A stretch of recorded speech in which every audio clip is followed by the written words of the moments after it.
So a client said to me, I've cut my beer intake in half. I have 2 a night now instead of 4, but I'm still not losing weight. What the hell is going on? I needed to explain a few things to him so he could start getting back in shape. So today I'm going to show you too why your dad bod isn't really about the beer and what's actually keeping you stuck. Now, don't get me wrong. I am a big fan of a pint of beer myself, but I've been coaching guys over 40 for 16 years at keeping myself in shape, and this is one of the most common confusions that I see. So this is going to change how you think about alcohol and fat loss as you get older.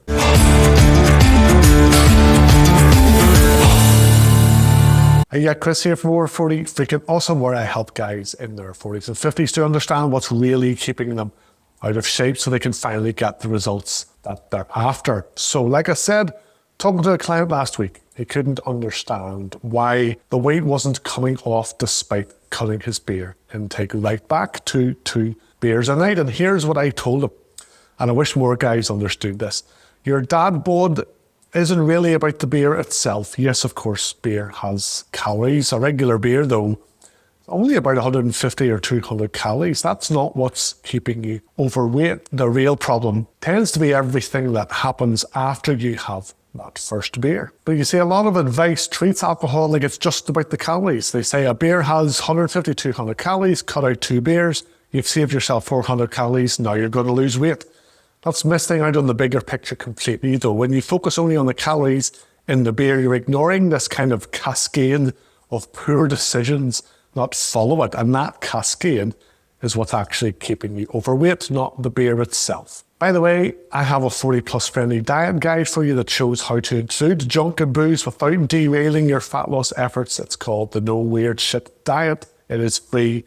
Just have a scroll in the description to find the link for that. But let me walk you through what I have decided in literally the last 5 seconds to call the beer cascade effect. So picture this scenario.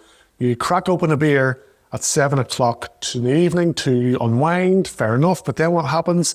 You start mindlessly snacking a wee bit. Those crisps that were easy to ignore an hour ago are now calling your name. Before you know it, you've demolished a bag of something plus whatever else you find lying around the kitchen. Then you maybe have another beer, and that one goes down a wee bit faster this time. Maybe you have a third beer. Now your sleep is going to be interrupted because the alcohol stops you falling into a deep sleep. That's going to lower your testosterone. Now you're also up twice during the night to the bathroom because you need a pee. Now you're going to struggle to get back to sleep again. Now you're going to wake up with a bit of a fuzzy head and zero motivation. The morning workout that you had planned now is not happening. The healthy breakfast that you had planned is something sweet and salty instead, or maybe you skip it completely and just grab a muffin on the way to work. Looking at all that, the beer didn't make you fat. The cascade of poor decisions that followed the beer did. So here's what I want you to think about. Why do you reach for that beer in the first place in the evening? Is it a reward? If so, can you find something else that feels indulgent but doesn't mess with your sleep and hormones? Zero alcohol beer hits the spot for me and lots of the guys that I work with.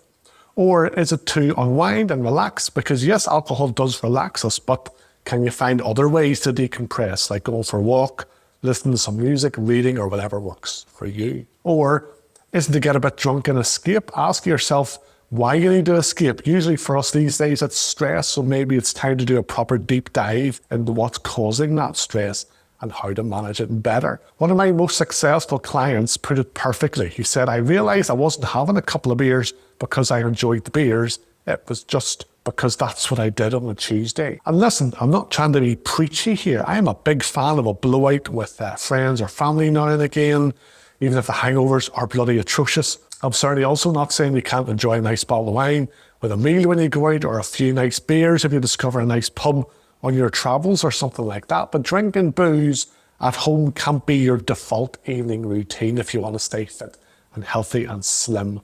As you get older, your body at 45, for example, doesn't bounce back like it did at 25. The sleep disruption hits harder. The poor food choices compound faster. The missed workouts add up quicker too. I saw a photo of myself at age 23 last week. I had a flat stomach despite drinking about 20 or 25 beers a week. As a student, I would have a serious beer belly now if those were still the numbers that I was hitting on a weekly basis.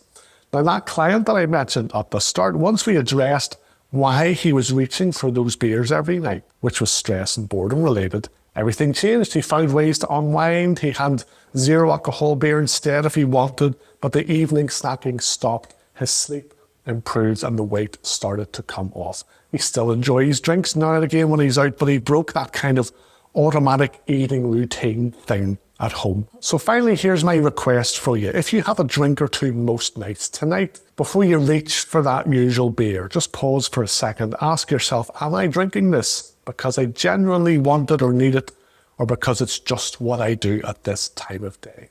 Your sleep and tomorrow morning's version of you will thank you a lot for even just pausing to think about that. Now, be honest with yourself, but also if you want help rethinking your relationship with alcohol while still enjoying life, check out that free diet guide in the description. But take care of yourself, and I'll talk to you soon.